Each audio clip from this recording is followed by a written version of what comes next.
we have enough number to just start. Over the next 20, 30 minutes, I know for sure more people will start coming in, but I want to respect the time today and then just go ahead and start.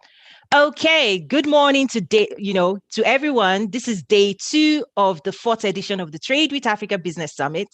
And this morning I have, just an incredible speaker representing the United States government, and he'll be delivering to us the Prosper Africa presentation.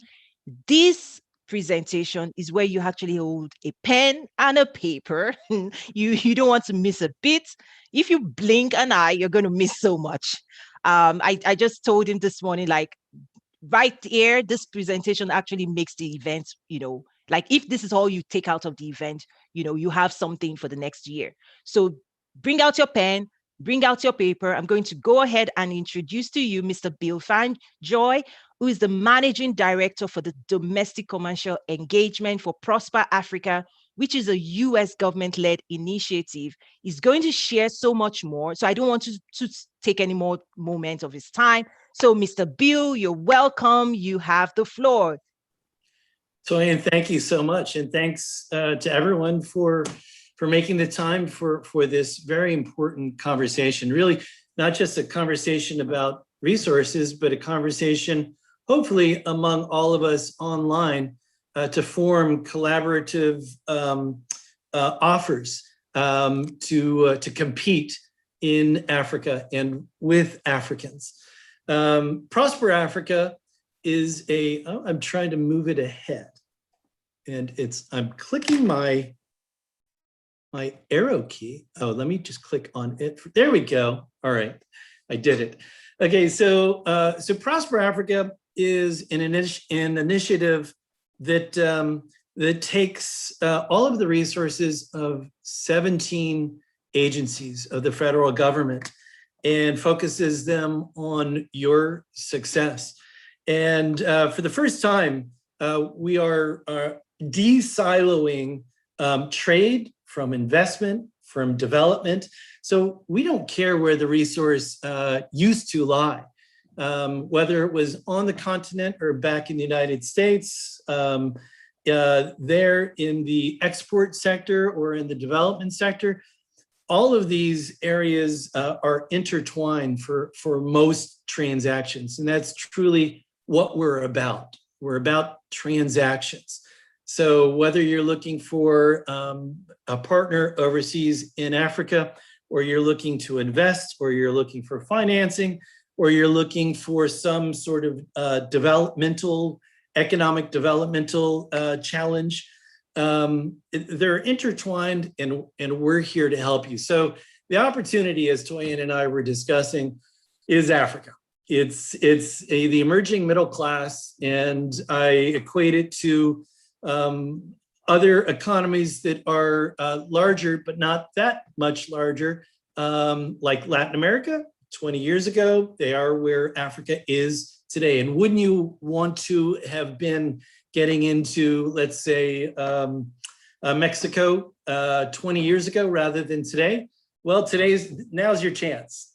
Get into Africa now, because we all know what the numbers are, and we know where Africa is going. And with an emerging middle class, there is no one sector. They want everything. So we used to look at sectors like, it's got to be infrastructure, it's got to be mining, it has to be roads and railways and such. And that occurred in the United States before the middle class really expanded. When the middle class expanded in the United States in the 40s and the 50s, they wanted stuff like cosmetics, they wanted stuff like TVs, they wanted stuff like education, household goods, you name it. And that's where the explosion is created in terms of trade. And of course, the challenge is that the US trade is so pathetically low between the United States and Africa. So that's a challenge, but that's also an opportunity for us. So it used to represent 2% of our worldwide trade. And now it's down to 1.5%. And if you follow the stock market, when it goes down, get in. So I would plead with you, get in. The numbers, and Toyin will talk about this later because she's such a data-driven person. the numbers will follow or do create the scenario of success. And the solution is USG is creating this one-stop shop. So as you get in touch with us, perhaps through Toyin's group or perhaps through any portal, there's no wrong door. We're going to look at all of the resources for your benefit and for a transaction solution. So in terms of our overall objectives, on the one side, we're looking at daily transactions, facilitating transactions, pipeline of deal opportunities. And at the end of the day, we want to be working with businesses that are ready to do business with Africa, or African businesses who are ready to do business with the United States. And so in that way, we are energized and ready to take your calls, ready to meet with you one-on-one. At the same time, we're shaping future opportunities.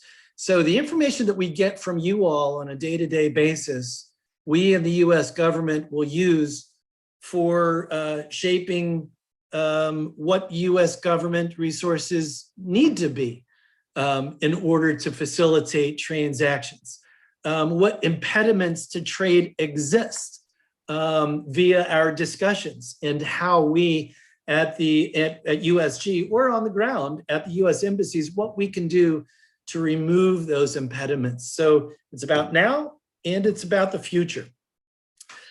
Basically, we're looking at three different buckets. And this makes sense if you're looking at trade or investment, and that is market intelligence, then deal support, and then financing. So on the intelligence side, we're going to be working with market insights, whether it's USAID subscriptions to trade and investment information, or information through the commercial service.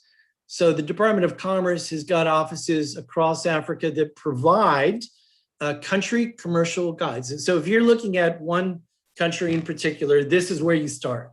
You look up the country commercial guide, and that tells you the best sectors, what's going on the ground, who the big players are, the bad players, et cetera, et cetera. It begins your search. US government is very good in terms of refined research, but in terms of overall, that's on you. And so to get that start, that's why we have a guide for each country. So you can take a look at it and say, and then surmise, is this a good country for my sector? And if it is, then we're looking at more customized market research. And that's nothing more than chatting with me or Jeremy or anyone on our Prosper Africa team or any of the 17 agencies and saying, I've got this great idea. It's coffee cups to Nigeria, or it's coffee cups from Nigeria. What do you think? And that's when we can talk to our people on the ground in Abuja, in Lagos, to discuss with them the market intelligence you have and test it with boots on the ground. Two is in deal support, and that is broadly finding partners, vetting partners. That's very important. There are a lot of organizations who work all around Africa, and they're private sector, and we want you to engage with them. But here's your strength: the U.S. Embassy and the U.S. government. So, would you like the U.S. government to find and vet for you partners? Because that really is how you reduce risk. You know, there are insurance policies, and I'm going to talk about that, whether it's through XM or DFC or different organizations. But at the end of the day, the greatest insurance policy is getting to know your partner on the ground, whether it's on the ground in the United States or on the ground in Africa itself. So having a reputable organization to vet these groups, find them, and vet them for you, and then make sure that if you want to do a more in-depth due diligence on them, that we can do that. And what better organization to do that for you than the U.S. Embassy? about 50% of the time when the larger companies come to us and ask us to vet the companies that they found, they're ready to sign a contract. And they come to us and say, well, we would like you to do a little background check on this company. 50% of the time, this is worldwide, these due diligence reports come back red flagged. So they're done by USG, by the US Embassy. And what that tells the partner on the other side is, oh, you know something? You know where I said I did 5 gazillion? I think what I want to tell you is something closer to the truth, because they want to do more and more business with American businesses, and they simply don't want to lie to the US government or to the US Embassy. They want to be on that list. So they really are more forthright with what they are truly capable of doing. And then the third piece is securing financing. So finding for you financing, whether it's private sector or public sector, and public sector meaning US government. It could be a development bank, and it could be to the public sector, so with an African government, or it could be with a private sector as well. So all three pieces, and at the end of the day, what we're trying to do, and I'm sure Toyin's group is trying to do the same thing, is we're trying to put together a model of market insight, deal support, financing support, and then creating that model, replicating that model, and hey, let's then go to the next market. Let's replicate that. And if we do it correctly, then we will be able to replicate it in the very next model. So we've got a Prosper Africa toolkit that's going to lend itself to all of those areas that I just spoke on. And I'm going to talk about a number of those areas that I believe are the most important, kind of the go-to. When I go to Africa, when I sit down with a client, here's where I lead them, these tools. So they're separated out by exports to Africa, investment in Africa. So that is an African entity, a project owner coming up with a really good idea, like let's build a hospital. And they've got some backbone to it and they need some help. And they want us to look for an investor and perhaps create a pipeline, not only of investment, but of collaboration, technical, and then widgets, services and widgets to support that project. Third is exports to the United States. So not just through AGOA, the African Growth and Opportunity Act, but for any items. And this is our newer area. This is really the handshake between USAID that worked closely with AGOA and organizations like the African Development Foundation that provides training to African companies to export to the United States, and the private sector. And again, back to that de-siloing that I was talking about if that's an export to the United States, well, then you're going to have to work only with this organization in the USG and not this other one. Our job is to make sure that we pull from all of them, all of those resources. And chances are, if we put together a transaction from an export from Africa to the United States, what we've done is we've created a partnership, and it's going to go both ways, and it's going to lend itself back to exports to Africa or investment in Africa. And the last one is the investment help to investments in Africa. So we've got a private sector partner that will help package, review, package these investments, and then socialize these investments to the United States potential investors. And I'll talk about that in a little bit more detail down the road. So here's an example of success for exports to Africa. The Chicago business, Wendy Lamont, won a $100 million grid extension contract in Senegal. And the key here is down at the bottom, and that is tools at work. That it it didn't just take one resource, and it's not going to be one resource that I talk about today, and it may be a resource that I don't talk about today. It's going to take numbers of resources. So in this situation, it was the U.S. Trade and Development Agency providing a feasibility study, and then it was our USAID people on the ground in Senegal acting as trade and technical advisors, and then XM financing, which is most of the time financing with the private sector. It's going to be a number of resources. So that's where we're going towards for you. We're going towards success, towards a real transaction, and making sure that we bring to you all of these required resources.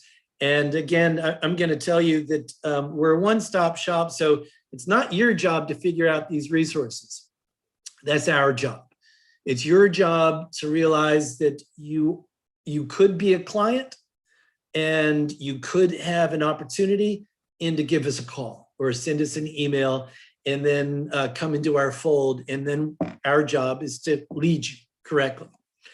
Okay, so let's start talking about the resources that I go to most of the time with US companies and African companies. And right now, it's a break for a coffee sip. So please take a sip yourself. Okay, so working with the Department of Commerce, the commercial service. The commercial service in the United States has 106 US export assistance centers. And so their job is to interface with American companies in their space, in their geographical location, so that they can get you ready to export and make sure that if there are local resources such as state resources, synergies of technical support, i.e. clusters of competitive collaboration, such as IT companies in around San Jose, or cybersecurity around Washington, D.C., Northern Virginia, and Maryland. If there are local resources that need to be pulled together for your business before you're ready to meet a company in Africa, this is what the Export Assistance Centers do. They make sure that you're ready. And they've got sector specialists who focus only on your sector. So if you were here in the DC area and you were focused on cybersecurity, I would have you work with my colleague Pompea Lambert, who works every day with US companies in the DC in Northern Virginia area, only on cybersecurity and IT. The beauty there is that she knows all the pieces of the puzzle that are necessary, whether it's working with TDA or XM or SBA for financing, or local chambers or the state organizations. She helps put together those very local organizations for you to get ready to meet a partner. The idea is then the other side of the Department of Commerce in the commercial service is overseas, and they also have got sector specialists. So we've got in Lagos, we've got sector specialists again who work only in IT and who know the best companies, the biggest companies, the smallest companies, the bad companies, the good companies, the freight forwarders, the everyone dealing with that sector in Lagos. So you've got two areas of expertise. One is on the ground in the United States, getting you ready. And then they don't exactly do a handoff. They're still there the whole way because they're going to manage you the whole way. But then they're going to introduce you to our people on the ground in Lagos who also know your sector extremely well. And at that point, we're almost going to get out of the way and have you have a discussion with them of what are your objectives? What do you want to do? At the end of the day, exporting is a physical sport. And we want to get you on the ground, COVID or non-COVID, on the ground virtually to meet a potential partner, or get you on the ground physically. And our job is to make sure that you're ready and to have all those resources. And so that when we put you in front of a company in Lagos, if there's synergy, there would be no reason why you couldn't have a signed contract. I've got an example, actually, for Lagos in particular. I just popped into my head. And that was a company I was working with called Precision Tune Auto Care. So they do franchises like Jiffy Lube, oil changes, that sort of thing, here in the United States, across the United States. And they're experts at oil changes, at business, and at franchises. And what they're not experts on is expansion to overseas. So when they came to us, they said, we want to go to where there's a lot of money, where there are a lot of cars, and where there is very little risk. And to get this, we want to go to Germany because they had all those pieces. And our job was then to do some research on the ground in Germany for them, to find a potential partner and to find out, is this the correct market? Is this the best opportunity? And to start to put together this deal. Well, it took us about a week to do, and then we put them on the phone with our people in Germany, but we also threw in France and about 10 other economies in Europe. And what do you think all of Europe came back saying? They said, the market is flooded. We've got a lot of these franchises. It's going to be really difficult for you to get in. Yeah, we've got a lot of money, but there isn't opportunity there. You need to go to where the market is growing and where the people are asking for this. They're asking for a Jiffy Lube. And so the short of this is we led them to Lagos. And of course they said, Nigeria, they're going to eat me alive.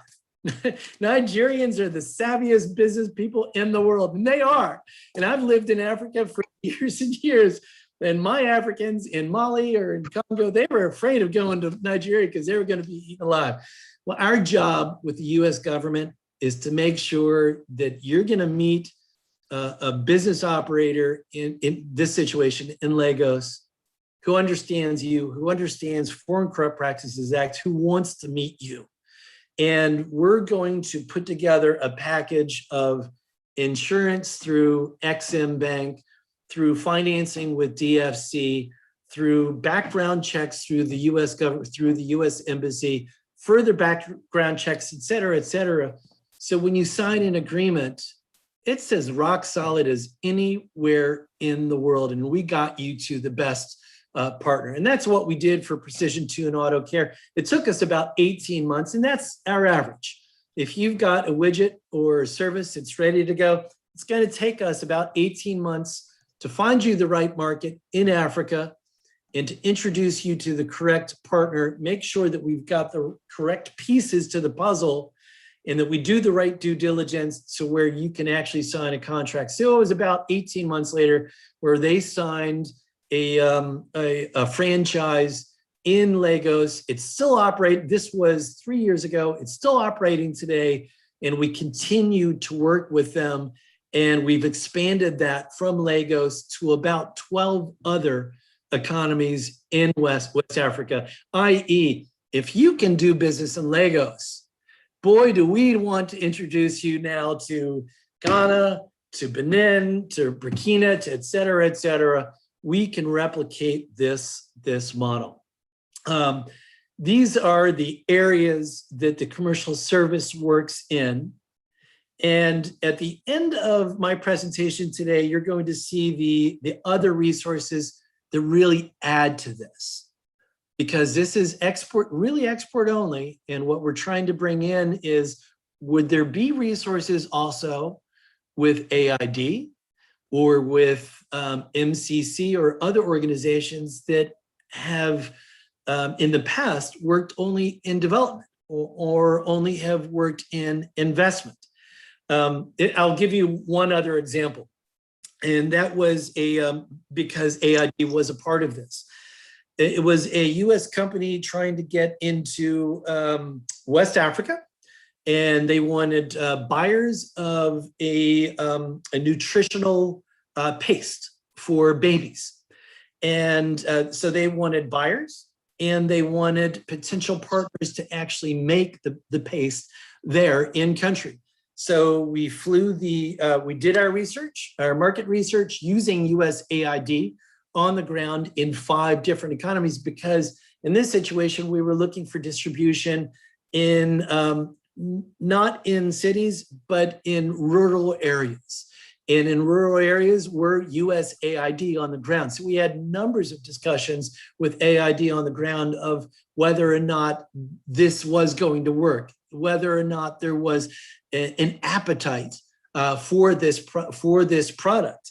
And eventually, it took about 6 months before we sent the company to 5 different countries in Africa.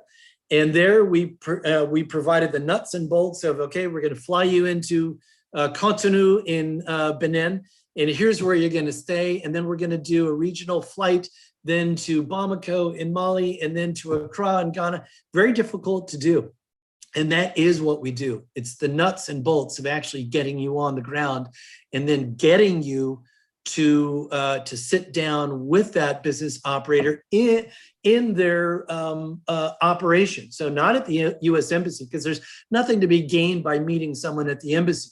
You actually want to get out to where the company is.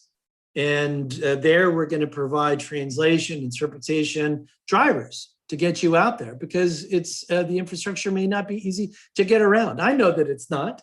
It's challenging, but you can do it.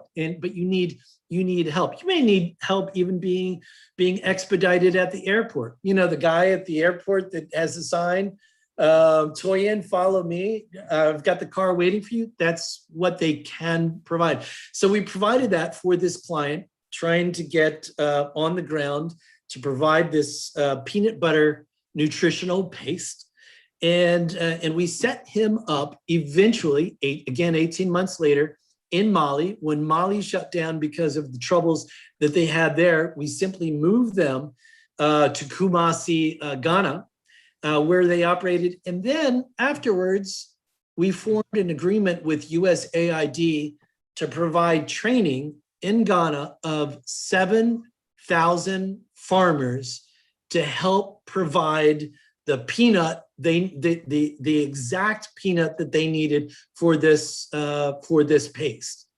So there can be upstream help via market research. It could be financing through USAID, or it could be downstream training. And I will discuss that in a little bit more. So this was the commercial service on the ground. At the Department of Commerce, also, I need to make sure that you know that what we provide is also advocacy with a big letter A. So it's official advocacy. So if you find yourself in the position of bidding on a public sector tender, this is a ministry that's about to buy something, and you are bidding on this, and you don't think that you've got a chance because country X has got 7 other companies and you're number 8 on the list. Well, if you do nothing, then you'll get nothing from the US Embassy. But if you tell us that you're bidding on this contract, then believe me, God, we want to do everything that we can to make sure that, one, you are capable. And so we're going to do due diligence on you, and that's a good thing. And then we're going to try to convince the buyers of your capability. So at the embassy, whether we send over a commercial attaché, it could be the US ambassador going to discuss why you should buy American for this project. Or if it's only one American company bidding on a project, why you should buy from this company. What makes this company so special? And it may be a package of, we're going to help provide training as well. or it could be quality. It could be the due diligence. It could be caring about Foreign Corrupt Practices Act. There could be a number of pieces.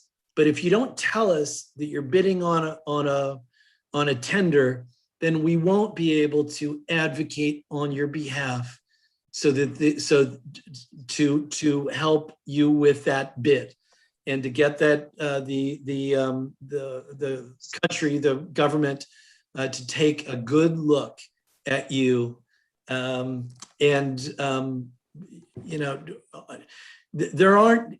Every country does not have the strength that the United States has.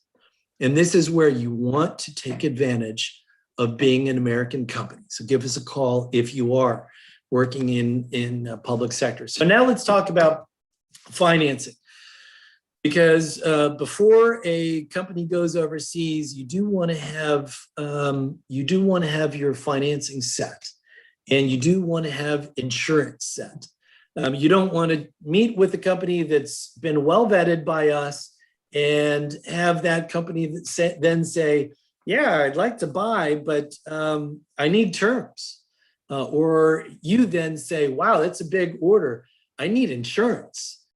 Again, we're making sure that you have all these pieces in place before you meet with that company, so that when you meet with them, you can tell them, "Here's financing," or "I have insured the deal. It's going to cost a little bit more, a fraction of a percent." So XM, I never send a company to Africa without XM insurance. So ensuring, this coffee cup, I'm going to send it, and if they don't pay for it, then XM is on the hook for paying to you, and also a letter of interest. So for $80, I think it's about $80, if you have got a deal coming up, and you have got a number of years of financials to show XM, so you are a solid U.S. company, then XM can offer a letter of interest.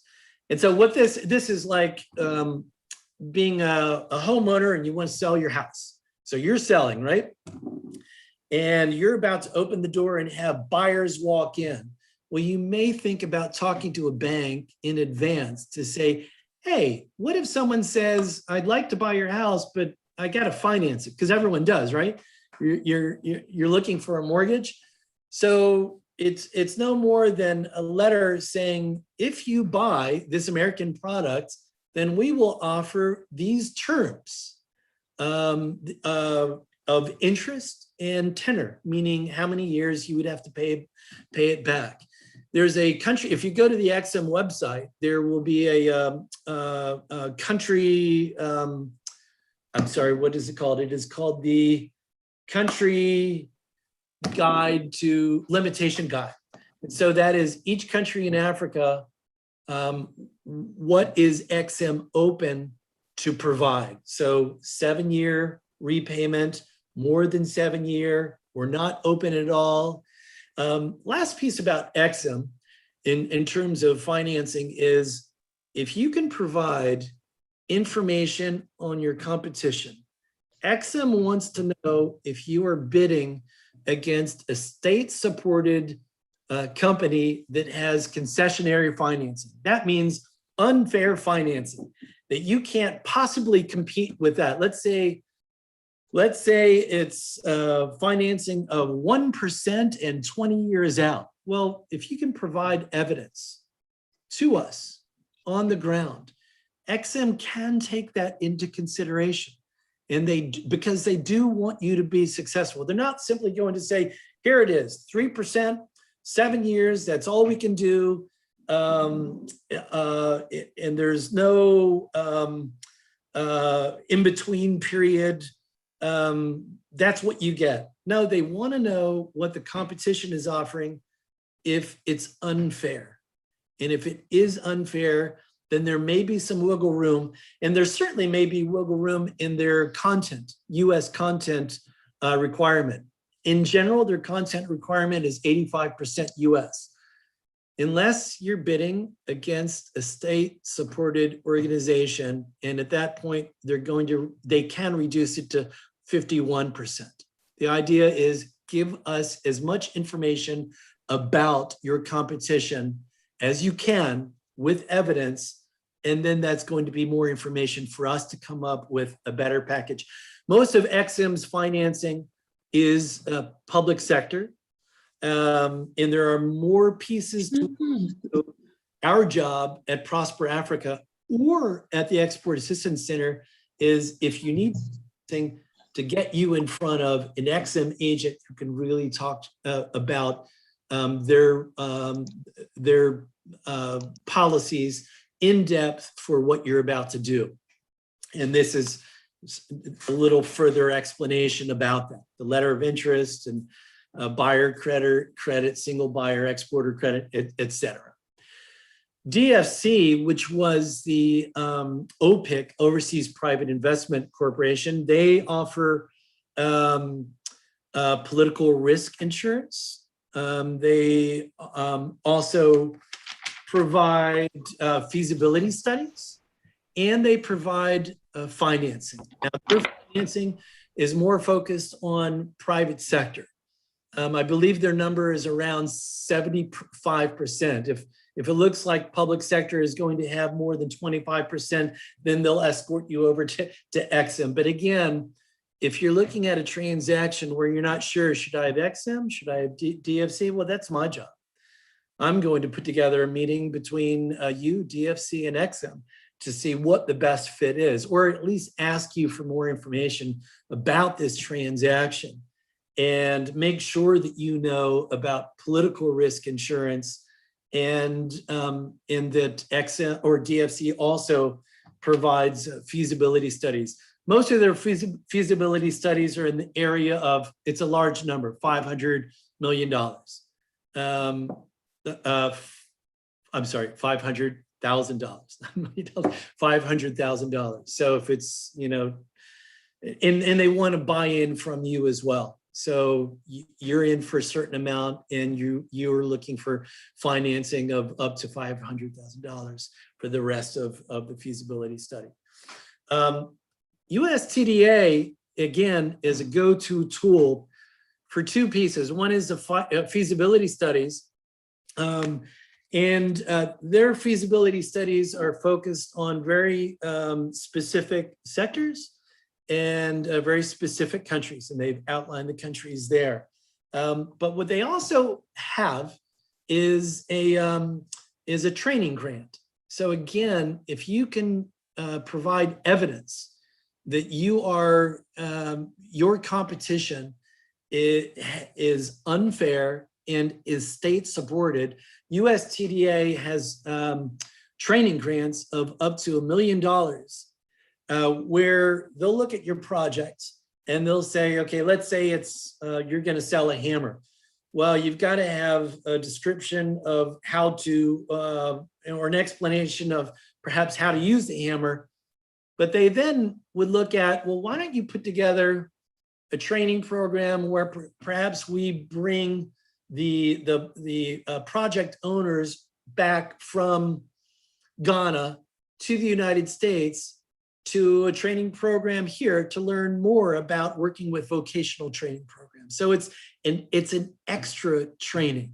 It's something that you wouldn't normally have to do to sell widget X, the hammer, but it's extra to provide a little extra to be able to compete, to enhance your offer to compete better against those state-supported companies. And again, you're going to have to prove that you are competing against them. And if you don't enhance the offer, you ain't going to get the contract. So again, a lot is on you to prove to us that you are what your competition is. And if you can, we're all ears, and we can put together a more customized package. The idea here for all of our clients at Prosper Africa is that we're building an all of USG package so that when you're meeting with the private sector in Africa or the public sector, they know that you're working with the US Embassy there. They know that you're working with TDA, with XM, with DFC, with Prosper Africa. So it's not just one organization or one agency, it's all of us together. And that collective gorilla behind you provides the assurance to the I hope to buy American, that it's more than just you going it alone. It's more than just your company. So if you're a small company, I am pleading with you, look for this all of USG approach, because then it's not just your company. It's your company plus all of these agencies together that Prosper Africa puts together.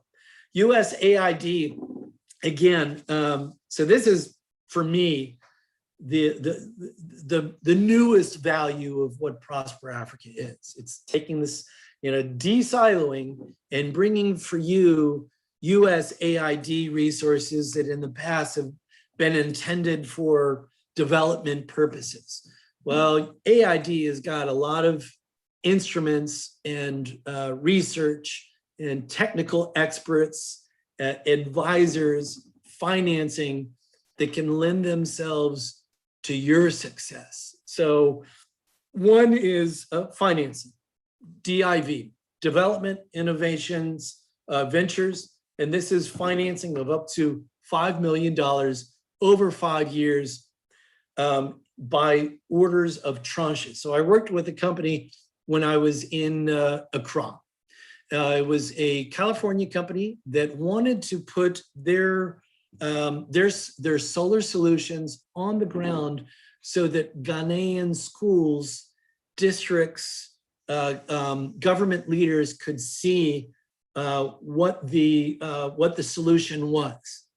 And so through DIV, they were awarded $250,000 to send their solution over, set up their solution in a number of schools. And then we ended up putting together an event at the school with the government leaders, with the private sector, with the schools, with other potential buyers of, here's the solution. We flew over the company from San Jose, or from Oakland, California. They were a very small company. We partnered them with 2 other American companies to enhance the solution, and then we allowed them the platform to explain their solution to these potential buyers. Only after we had the US ambassador get up and talk about relations between Ghana and the United States. So that is what we can do for US companies to give them that heightened platform. Wouldn't you want to get up to describe what your solution is after the likes of the US ambassador? I'm not making a promise, but that is a fact. That is what we did. And other solutions from AID would be, a month ago, I was discussing with a company their laboratory in Lagos that was actually destroyed during recent riots. Well, it was about 3 months ago, right, Toyin? It's about then. And they wanted to know how to get up and running again. And we thought that this was private sector only, until we talked to USAID on the ground on behalf of this US company, and found that on the ground we had experts for USAID in ISO certification. So ISO certification is a long process of certifying to a certain level, and it's expensive. So we were providing the technical expertise of how to become certified, as long as it was in the health sector or the ag sector. And very often those are the sectors, they may have been development sectors, and we're talking about economic development. So economic development is going to be broader than just regular development, in that I want this project. Health sector, ag sector, road sector. And so we provided the information and money for the ISO certification. Moving on, here is an example of AID on the ground in Africa to help in another vector, and that is exports from Africa to the United States.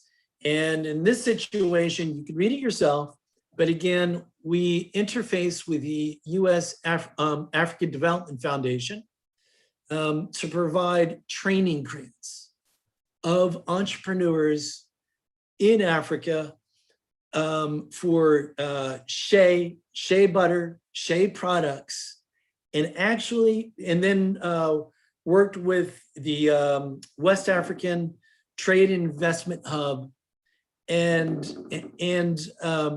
with on-the-ground resources in the United States to actually get these products on the shelf here at Target stores across the United States. This is a newer area of where Prosper Africa is working. New, it means to me, opportunity. So what we're looking for is, hey, Bill, we've got this opportunity of a product that's developed and we see an application in the United States. Can you help us? The answer is going to be yes, we can help you. Whether it's helping find a distributor in the United States or a grant to get you up to snuff, or to just do the vetting of your company. And you do want to be vetted if you're an African company, because you want this stamp of approval from USG saying, yeah, we added value and we stamped and said, this is a great company. And we want to do the same thing for a US buyer and for distributors. So the last organization that I'll talk about today, and then we'll open it up, so please start thinking about your questions, is MCC, Millennium Challenge Corporation. They spend 75% of their resources, okay, they're worldwide, 75% of their resources are in Africa. And here's my favorite statistic on MCC. They're very large compacts, normally $500 million, so very large, but very small contracts within those compacts.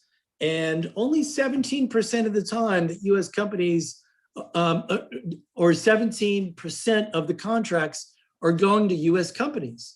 So again, that's opportunity, because the contracts are based on transparency and the best solution for that country and for that economic development project. Here's the stat that you're going to love. 70% of the time that US companies bid on these contracts, they win them. 70%. How would you like to be have a 700 batting average coming up to bat? I can't say that it's going to be a home run every time, but that is not bad. MCC has a, please go to their website to look at which countries they're in and which compacts or thresholds, which is a smaller compact, are coming up. These are countries that have proven that if there is investment, economic investment in this country, there's no reason why the project would not work. So it's based on transparency, reduced corruption.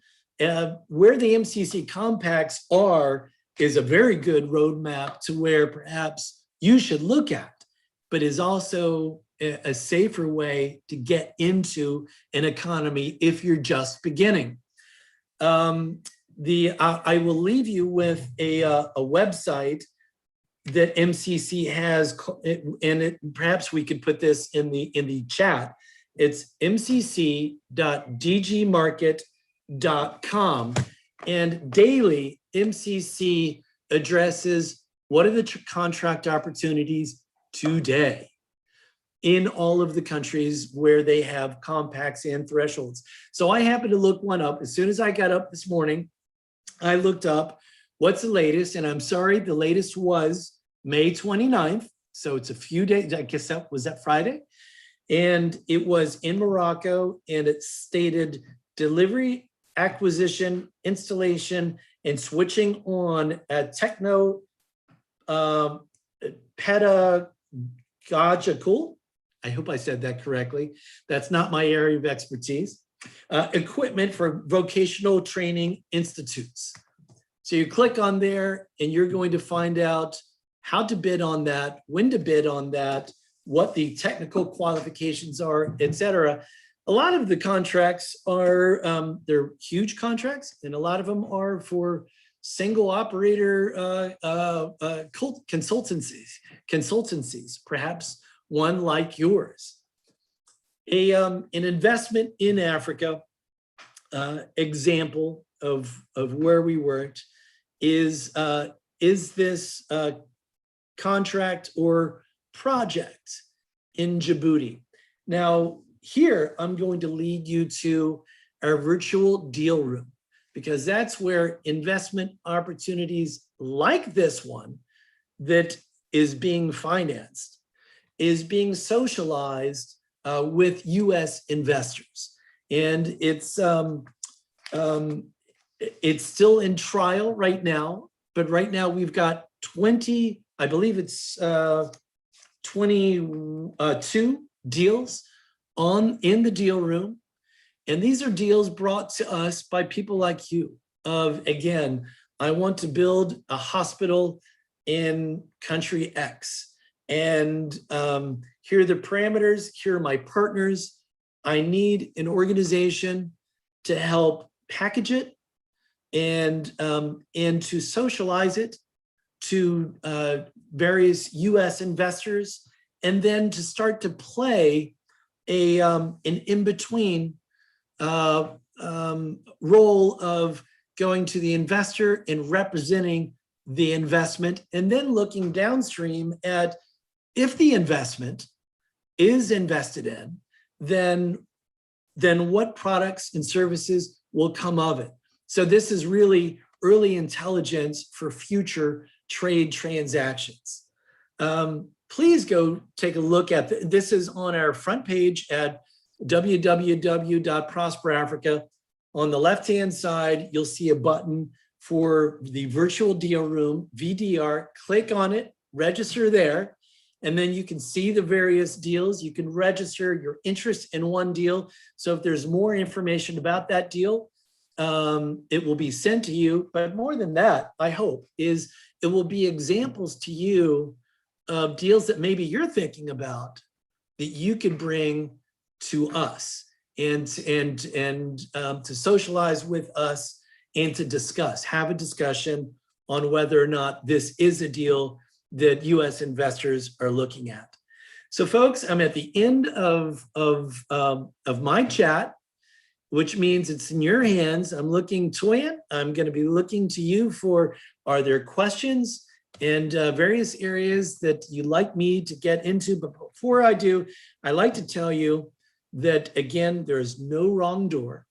So you could send me a message, you could send Toyin a message, who will send it to me. You could send it to any of the agencies that we work with. No wrong door here in DC or overseas at the embassy. So Prosper Africa, and you've got our website there. Send us a note. We'd love to have a chat. Toyin, back to you. Wow. Thank you, Bill. This is amazing. I do want to acknowledge the presence of Scott. Scott, I see you. I'll be with you in a moment as the next speaker. But wow, this is incredible. And for me, this is almost like a recipe book. And now we have to decide what meal we want to cook as a community in tapping into this resource. There are questions coming in. We may not be able to get to everything, but I do want you to tell a story. The story you were telling me, Bill, about the work you had done maybe 5 years ago with Trade Winds in terms of the diaspora, right? The diaspora. Please quickly share that story. Toyin, okay, so it was about 6 years ago. I was directing the largest US government-led trade mission to Africa called Trade Wins Africa. We went to 8 different markets, and we took 107 companies that were extremely vetted. So we vetted about 50% of the companies out. And of those 107 companies, almost 30 of them are diaspora. And almost all of them within the year were successful, meaning that they actually had contracts. The reason why we focus on the diaspora is very simple. They've got relationships, they understand the culture, US culture, African culture, and they have got relationships, whether it's with a federal government or a state or a local, an arrondissement. They've got relationships and they know how to work those relationships. In Africa, as many places in the world, but I guarantee you in Africa, it's all about relationships and being on the ground. And diaspora companies are on the ground. They're looking to go to Africa to spend time on the ground. And my recent success with the diaspora company was when they were trying to get into Burkina Faso with a cybersecurity project. And they were doing it alone in the beginning. And they had the relationships with the ministry and they were bidding on a very large project, but they didn't have the strength, the largeness that they needed for the solution that the government wanted. So after going it alone for about a year, they asked us, are there other US companies that you could suggest that we could partner with to make our offer more enticing? And so we helped form a relationship between them and Cisco Systems, the bear. And they were so pleased with that they formed agreement after agreement with more diaspora companies, to tell you the truth. And Cisco writes this up as one of their greatest models of utilizing the intimacy and the knowledge that a diaspora company has in order to offer Cisco solutions to Africa. So the short of it is, at the end of the day, it only took about a year later. And so we had a solution. They had a win for an $80 million project in Burkina with 27 US companies in this consortium. So numbers of them were diaspora. Numbers of them had different competencies, like the equipment that Cisco Systems offered. And then we had a model that we could offer in other like economies. And just about 3.5 weeks ago, they were in Central African in CAR, and we had the Deputy Chief of Mission there to welcome them in open arms, because in Burkina we had them working with TDA, XM, Prosper Africa, the advocacy through U.S. Department of Commerce, the commercial section, the econ section. So as they moved to CAR, they were a known entity. And the more known that you become to USG, the easier it is for us to call the next embassy and say, look out, here they come. Wow, wow, incredible. So here's the thing we have to do, because I really do want to honor Scott's time. We only have him for a short time, which is our next speaker. There are questions for you here. I'm going to read out a few, but we won't have time to answer them unless you wait till the very end.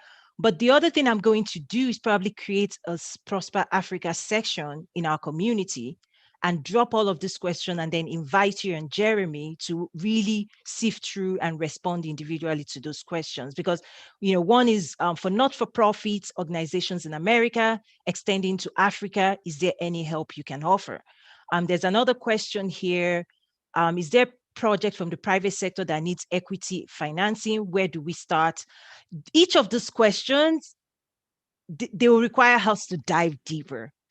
And I think the assignment I have is, wow, what an amazing resource, for the community, how do we then create structure in terms of how I pass that back and forth between your team and mine?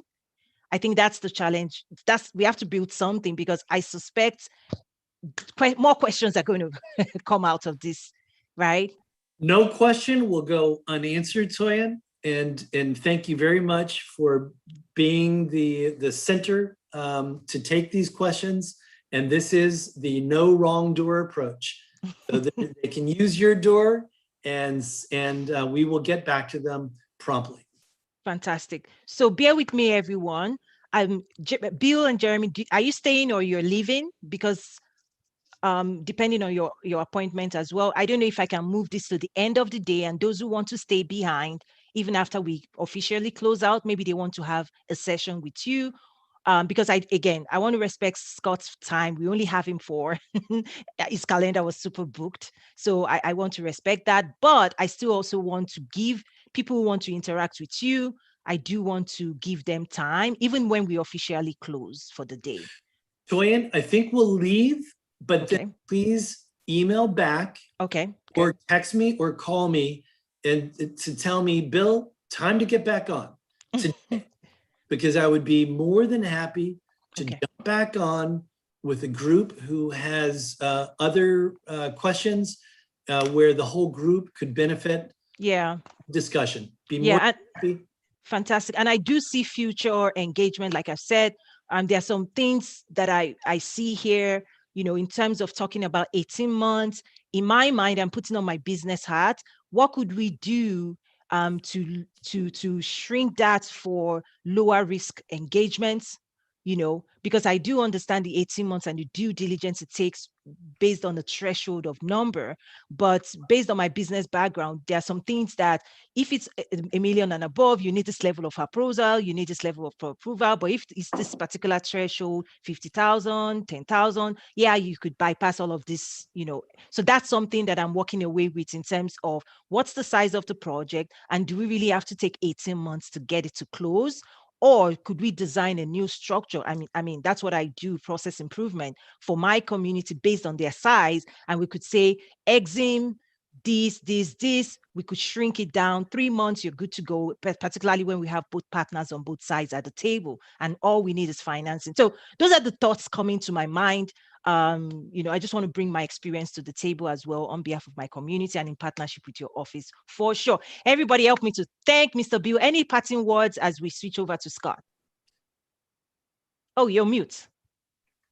Thank you for the opportunity.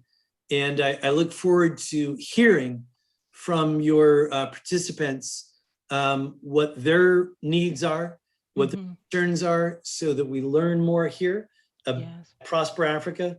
And we especially want to make sure we're working with women-owned business, minority business, diaspora business. So there you go. Bill, you are our poster child. Yes, carry me on your wings. Fly away. Miss Vera is dancing too. Mr. Desati as well. We are inclusive. We will work with all sizes of companies, but we're focused on SMEs. And we look forward to working with. Fantastic. Thank you so much. Thank you so much. And please do keep dropping your questions, because part of what we do is we move this conversation to the network, Nazaru.trade, and we continue that conversation. Thank you again, Mr. Bill and Jeremy. You hear from me for sure. Cheers. Thank you, sir. Scott, you're up next. Can we see your face? Yay, Scott. Where are you? Do we have Scott? Is he back? I'm in Miami today. How are you today? Scott, I want to officially introduce you. So give me a moment to pull up your page and your picture, your nice picture. We did this for you. So let me honor you, okay? Awesome.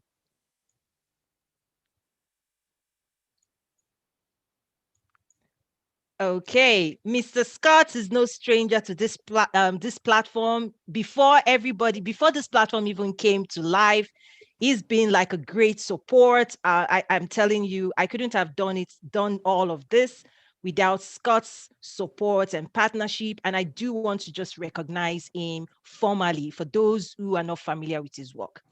Mr. Scott Ford is the CEO of Westrock Coffee and is presidential advisor to President Paul Kagame of Rwanda. In fact, fun fact, he's the single largest private investor in Rwanda. Westrock Group operates Westrock Asset Management, an alternative asset management firm, and Westrock Coffee, a vertical integrated coffee company.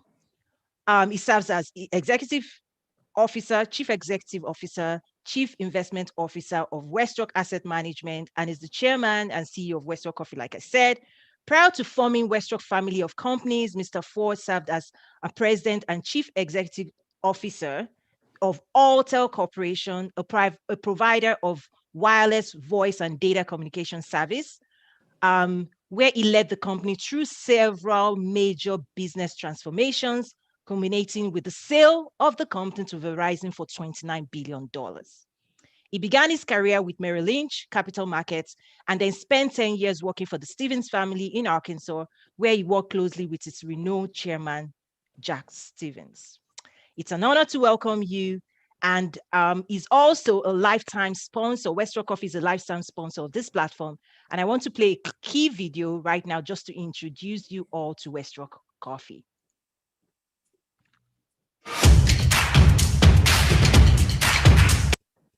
Okay, I need to play that again.